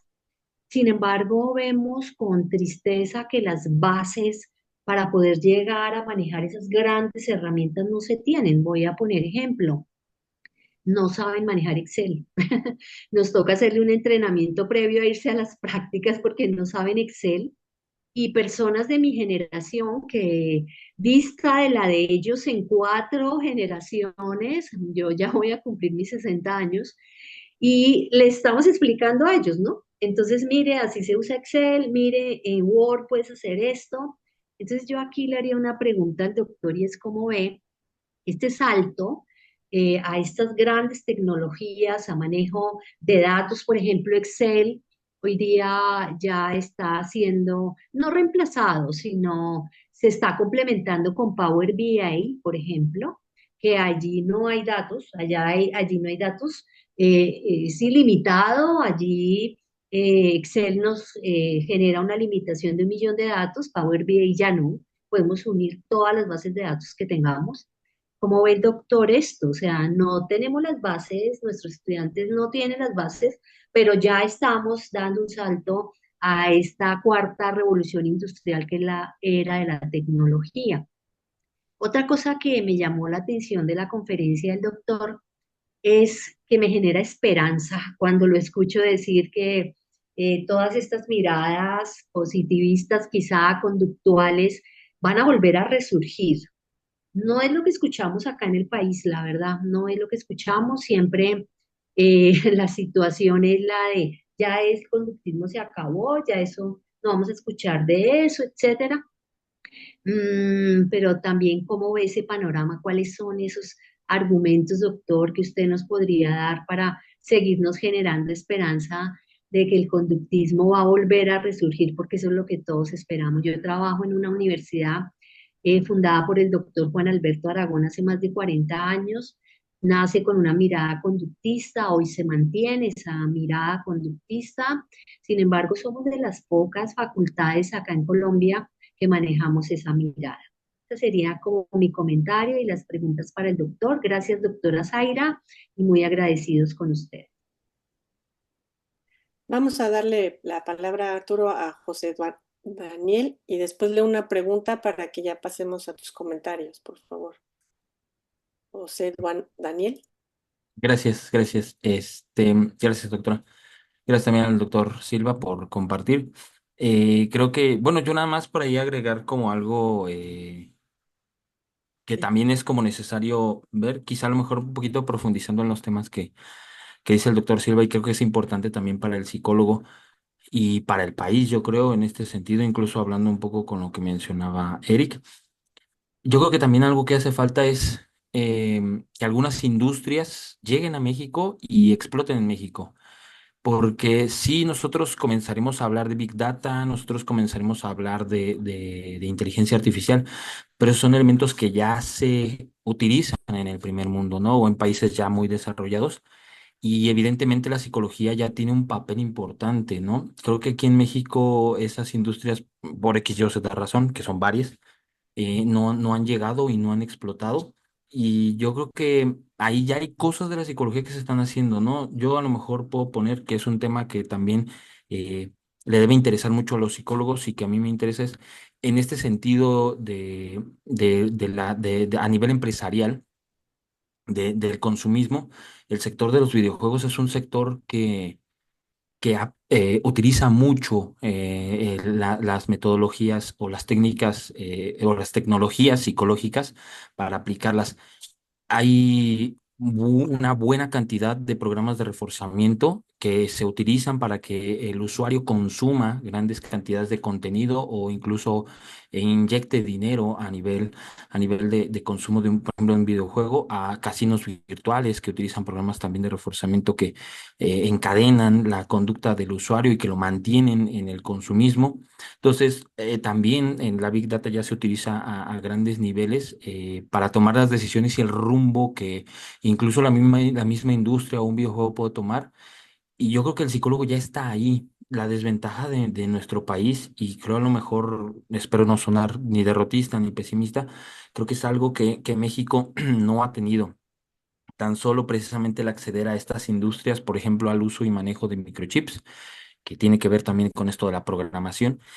Para México es difícil, para países como México es difícil. Hace apenas ayer vi una publicación, ahorita no recuerdo la universidad pública del estado, pero los estudiantes de ingeniería para acceder a un microchip tuvieron que solicitar un patrocinio de 3 empresas, entre ellas Google, porque si no cuesta cientos de miles de millones de dólares, ¿no? Entonces, creo yo que y no sé, aportando precisamente esto que dice el doctor Silva, que va muy encaminado, más que a lo mejor que solo el psicólogo sea el que necesite, hay varias partes del contexto geopolítico que también nos impiden desarrollarnos a nivel psicológico más sofisticado, ¿no? Que precisamente es por ahí algo que quisiera compartir de lo que dice el doctor, que es acertado, profundizando un poquillo más por ahí, ¿no? Gracias, doctor. Gracias también por el seminario, que bastante interesante. Igual, un cierre muy, muy positivo. Gracias. Gracias, José. Voy a leer la pregunta, Arturo, y ya continuamos con tus comentarios. Cristian Yair dice, ¿es necesario aprender algún lenguaje de programación o sería más factible utilizar algún programa de análisis de datos como Power BI? ¿O es para desarrollar alguna herramienta para aplicaciones? ¿Sirve así? ¿Sería más factible contratar alguna consultora?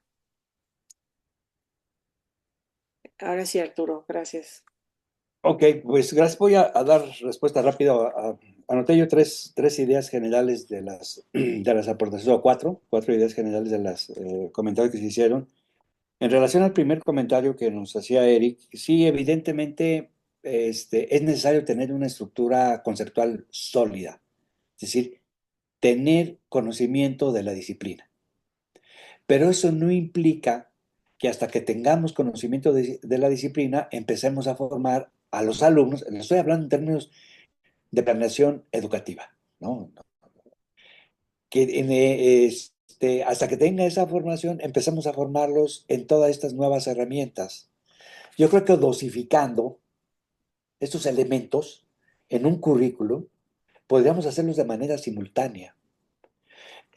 Como lo hacemos, pues, o sea, por ejemplo, en el ámbito de la aplicación de las pruebas, se enseña a aplicar una prueba muy sencilla y a hacer análisis, todo ese tipo de cosas. Pero no se le va a dar a un alumno de los primeros semestres a que analice una prueba de personalidad, por ejemplo, sino hasta que ya tenga precisamente las teorías y los conceptos de personalidad para poder interpretar. Vamos a hablar en términos de pruebas, ¿no? O sea, en el sentido, digamos, muy, muy claro y sencillo. Vamos a hablarlo en términos, digamos, de una práctica de laboratorio, que lamentablemente es una de las cosas que a nivel de la formación del psicólogo creo que ha sido un gran error también. Desaparecer la visión experimental de la psicología. Dese cuenta, ha habido una, digamos, explosión muy grande de carreras de psicología. ¿Por qué? Porque es muy sencillo una carrera de psicología como ahora está en la aceptación. Lo único que requiere es un aula y una persona que le eche un rollo al chavo. O sea, se acabó. Ahí te preocupas de una práctica, pues ahí como que vayan un poco a la comunidad o lo que sea. Pero para enseñarles un razonamiento es necesario también tener un razonamiento sistemático de laboratorio. Allí yo aprendí mucho, les digo, y ha sido muy rico en mi formación, la visión inductiva de la ciencia. Teníamos un sujeto, teníamos una canija rata, teníamos un canijo pichón, y allí aprendimos la visión de la inducción de la psicología, del conocimiento científico a través de la inducción.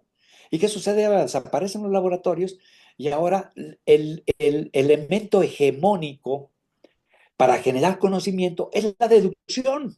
Agarra de grandes grupos de muestras y todo ese tipo de cosas y bla, bla, bla. Y perdimos la riqueza de la metodología inductiva.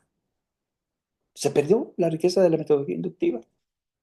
Y en la cuestión experimental aprende uno ese razonamiento sistemático que nos permite también generar ideas, generar hipótesis y generar suposiciones. ¿Por qué desapareció? Pues porque obviamente ahora con la cuestión de la protección de los animales, todo eso, ya no hay tantos laboratorios en vivo, pero podemos hacer simuladores, hay simuladores para simular procesos básicos. Pues entonces, ¿qué implica? Pues comprar el software, comprar las computadoras, pero eso ya no, mejor nomás le pongo yo un maestro. Vean la mayoría de las escuelas de psicología que se han abierto, ¿no? Hay una explosión tremenda. Pues nomás quieres un maestro ahí que les eche un rollo y listo, y que lo siente hoy. Y ahora con la cuestión 100 virtual, nomás que suba materiales ahí a una plataforma y ahí que después los califique y se acabó. Eso es lo único. Y ya, pues va pasando y listo, ¿no? Pero esa visión, se los digo ya en términos de una formación, digamos, de la generación de conocimiento a partir de la inducción, se ha perdido. Por eso digo que en ese sentido necesitamos precisamente, ya con eso termino en uno de los planteamientos que nos hacía Eric, en el sentido, sí, necesitamos tener eso, sí, por supuesto, pues si no va uno a leer los datos va a saber uno, estaría formando uno ingenieros, más que precisamente esa simbiosis y ese puente que debe de haber, me atrevo a decirlo hasta como un nuevo profesionista que sea psicólogo, tecnólogo, alguna cuestión, o retomando un poco el concepto de Milo, viéndose más radical, que desaparezca la etiqueta de psicólogo, la franquicia psicólogo, y que se crea una nueva profesión. Si nos vamos a poner tan radicales como Emilio. Yo digo que no, que podemos siguiendo utilizando esa franquicia de psicología, pero darle una mirada diferente a la psicología, ¿no? Porque sí, rompemos con la etiqueta o la franquicia de psicología, otra vez nos vamos a enfrentar al mismo problema. ¿Cuál es el objeto de estudio de la nueva disciplina? Y todo ese tipo de rollotes que nos han mantenido por bastante tiempo ahí detenidos a la psicología, ¿no? Como tal. Entonces, en ese sentido, yo creo que ahí debemos de fusionar en una nueva visión, una nueva formación, un nuevo profesional, que sea precisamente una mezcla de psicólogo y una mezcla de tecnólogo. Por supuesto, debe conocer bien las orientaciones. Por otro lado, en relación el aspecto que me estaba comentando Irma, Janet, yo digo que sí va a resurgir, pero no con esa visión específicamente, a otra vez vuelvo a la contraparte, a lo que acabó un poco con la visión conductual, la inducción, el ponderar como un conocimiento único la inducción. ¿Qué sucedía?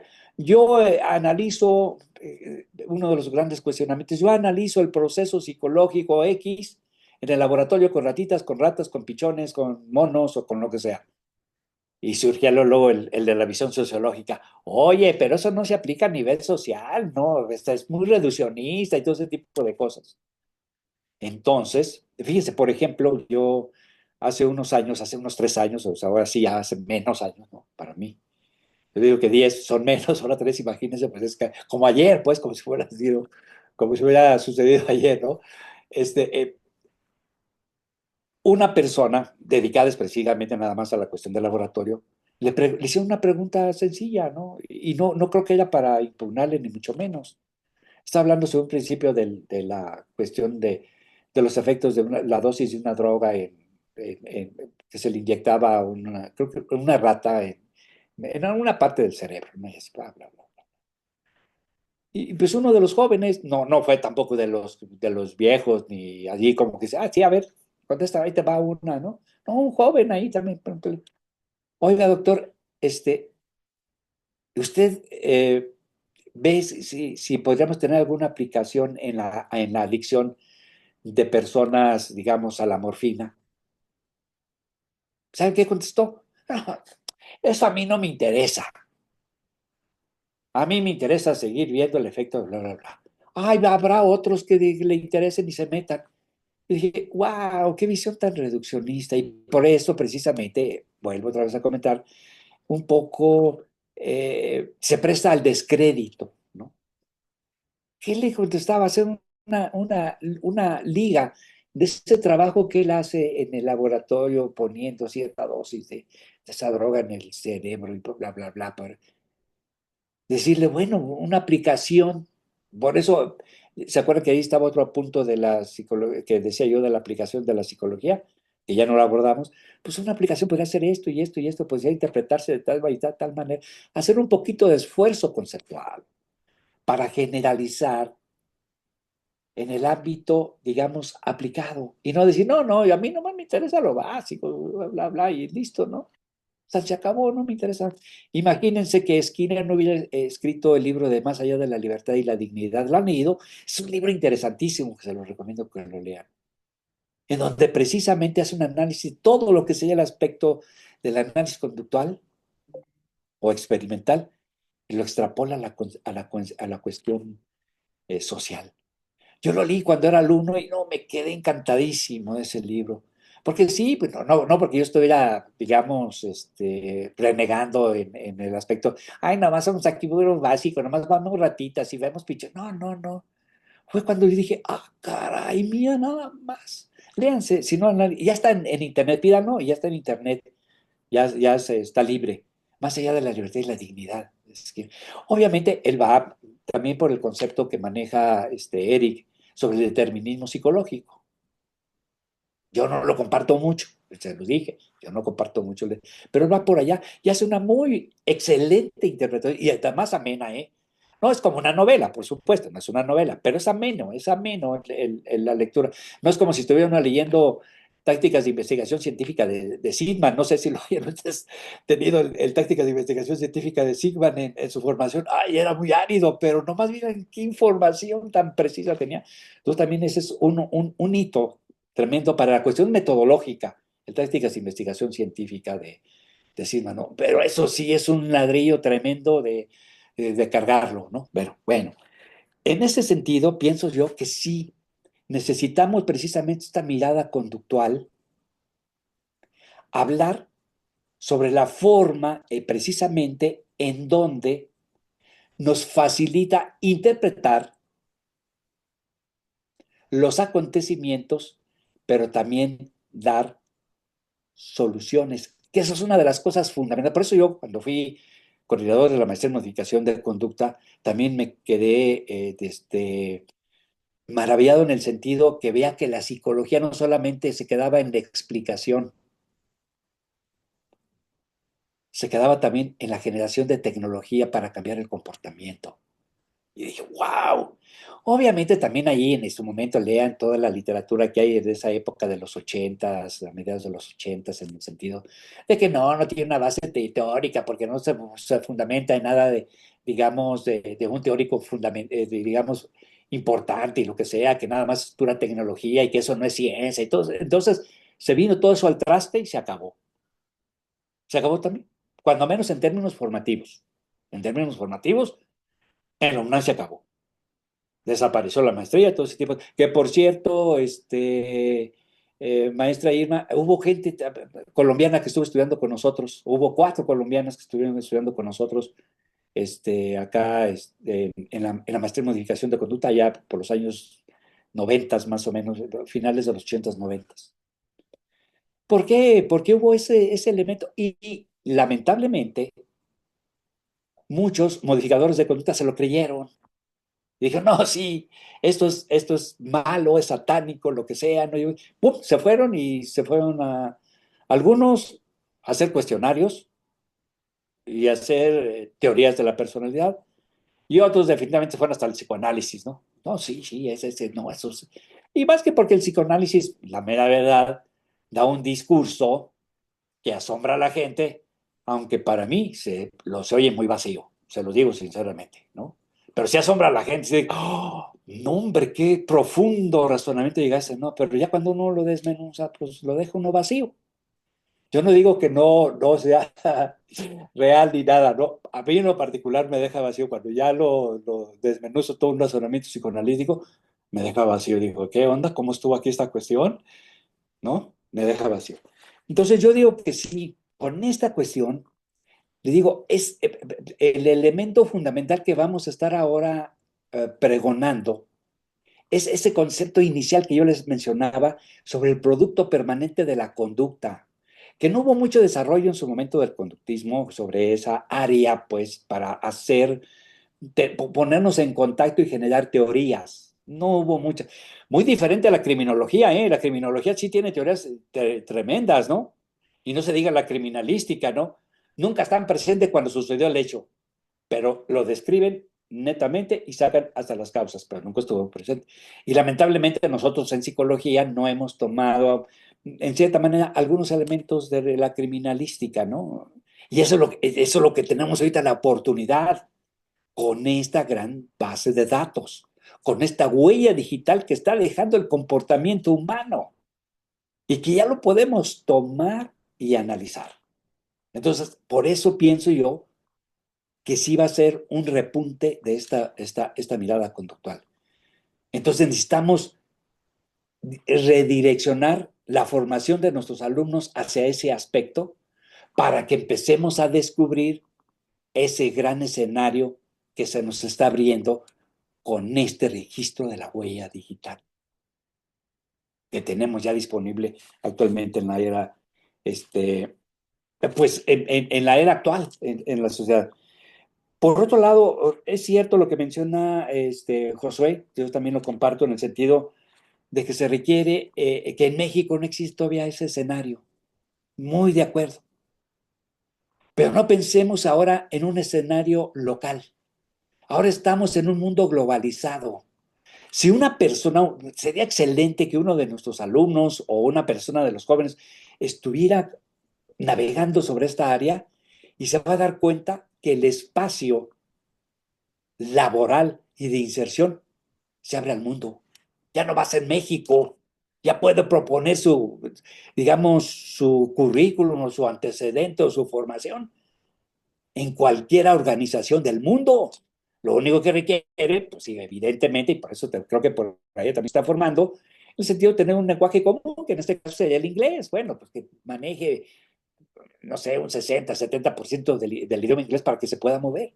Entonces, ahora con este conocimiento ya no va a depender de, digamos, de Slim, por ejemplo, hablando de una gran empresa, o de la pyme de la esquina, o lo que sea. No, se abre el panorama a nivel mundial. Entonces, esas habilidades que nosotros estemos formando en nuestros alumnos, lo hacemos competitivo a nivel mundial. Y entonces ya va a poder ser un postulante para cualquier tipo de organización a nivel mundial. Fíjense, se amplía. Ya no nos van a decir, no, pues que en México nada más. No, sí, es cierto, en México todavía no existe la universidad. Y además ahora con las cuestiones de los cierres que hay y todo ese tipo de cuestiones que hay ahorita en México, pues menos, no estamos pensando, pero pensémonos a nivel de fuera, ¿no? A nivel mundial. Entonces estaríamos formando un profesional que puede insertarse a nivel mundial, no nada más a nivel local. Qué bueno que también mejore las condiciones de su entorno y lo puede mejorar, por supuesto. Si entra a trabajar a una empresa internacional porque tiene todas esas habilidades, ¿sí? Pues obviamente va a mejorar inmediatamente las condiciones de su familia, las condiciones, digamos, de bienestar de su familia y ahí a un lado también de su comunidad, por supuesto. Lo único que requiere, esto sí, conectividad, que tampoco tenemos mucho en México, pero pues mínimo, ahorita lo estamos conectando aquí con Zoom y pues no nos ha caído. En lo particular, yo ahorita mi conexión pues no se ha vuelto tan lenta, porque a veces sí estoy yo en alguna cuestión de estas y se vuelve muy lenta y a veces hasta me salgo y cosas así, ¿no? Pero bueno, necesitamos conectividad. Y eso también es muy importante en la infraestructura, ¿no? De que haya muy buena conectividad. Pues bueno, no sé si hay algún otro comentario, si no, yo con esto daría, eh, bueno, respuesta a lo que me plantearon. Sí, gracias, Arturo. Bueno, quisiera comentar, hace muchos años me tocó, siempre he dicho, me saqué la rifa del tigre.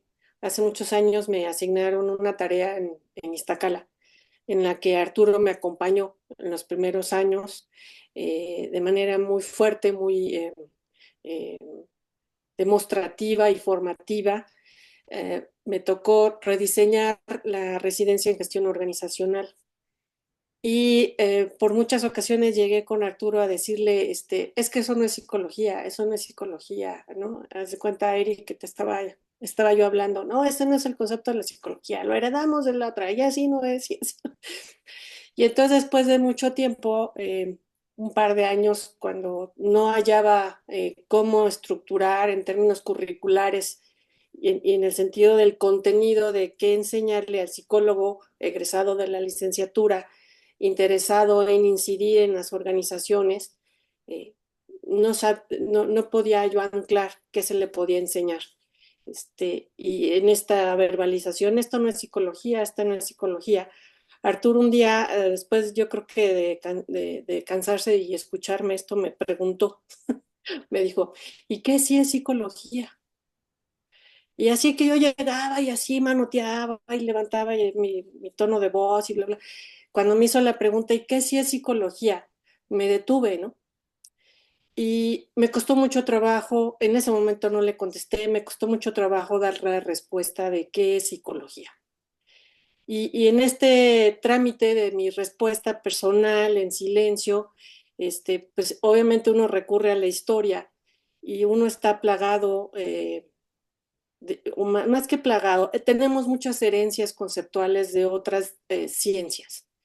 Y la primera pregunta es, ¿la psicología es ciencia? Yo les podría decir sí. Ahora, Arturo un día me preguntó, ¿es ciencia natural o es ciencia social? Y, ay, entonces ahí me mareé. Yo diría que es una ciencia natural. ¿Y por qué natural? Pues por la postura teórica lógica en la que yo formo a los estudiantes que tengo.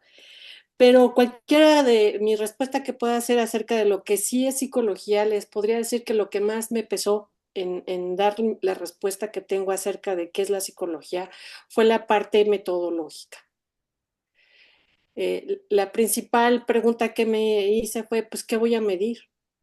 Y ahí me topé con algunos libros que acaba de citar Arturo, el de Sidman, y para los psicólogos nos cuesta mucho trabajo dar respuesta a qué medimos. Y creo que ahí se han creado un montón de dilemas que en mi opinión son morales, de si es cuantitativo, si es cualitativo, si lo veo o no lo veo, si lo registro o no lo registro, si está en una mente o no está en una mente. Creo que esos dilemas se crearon a partir de que no se puede contestar por una falta de formación clara metodológica. Tuve la fortuna, pero en su momento fue mi desgracia porque yo quería dar clases de psicología en ahora FES Iztacala, antes en EP, pero jamás pensé, por eso fue una desgracia, porque falleció un profesor de métodos cuantitativos y entré a dar clases ahí. Nunca pensé dar clases de métodos cuantitativos, pero ahora puedo decir que el haber entrado ahí me dio una formación, voy a decirlo así, de lo que es medir. Y yo hice una maestría que tampoco ya existe, de metodología. Y esta visión en la que me formaron muchos profesores, ahora ya jubilados y en otros espacios universitarios y algunos ya fallecidos, me indicó, ¿no? Esta parte metodológica, el qué hacer, ¿no? A veces omitir un poco la definición conceptual, y chequen que digo esto, por crear metodológicamente la medición. Eh, Todo ello se los comparto para decirles que por algunos años, mientras me acompañó Arturo modificando la estructura de esta residencia, logré, junto con otros colegas, decirle a los estudiantes de aquellos entonces que lo que teníamos que aprender sería una visión, un modelo conceptual que nos permitiera anclar metodológicamente la medición de algo que ocurre en las organizaciones, analizar sus datos, o sea, saber medir, analizar datos para poder interpretarlos, ¿no? Que no era suficiente decirle a cualquier directivo, pues el clima organizacional es malo, moderado, bueno, o la satisfacción es baja. No, no se trata nomás de eso, sino es una interpretación que se aprende con la práctica, con el manejo de muchas cosas, que desafortunadamente Iztacala hoy su currículum no lo permite, es como de todo un poco, pero se sabe de nada, ¿no? O sea, desgraciadamente así están los alumnos. Y bueno, ese era mi comentario, agradecerle a Arturo hoy su conferencia, una vez más aprendo y creo que todos los que aquí hemos estado en el seminario a lo largo de este semestre, de todos los ponentes, creo que ha habido algo benéfico en términos de la formación, del análisis crítico, autocrítico también. Y pues nada, agradecerles su presencia y espero que en el futuro volvamos a organizar un seminario ya con el aprendizaje de y volverlos a ver en este espacio o en otros académicos o de publicaciones. Si alguien gusta decir algo, adelante, y si no, pues damos por terminado el seminario de um, aportaciones de la psicología,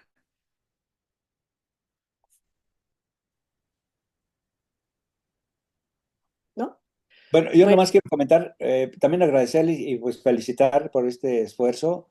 Yo hice el intento por estar en algunas sesiones del seminario, nomás pude estar en una, la mera verdad, porque andaba en otras cuestiones. Y es un esfuerzo muy grande.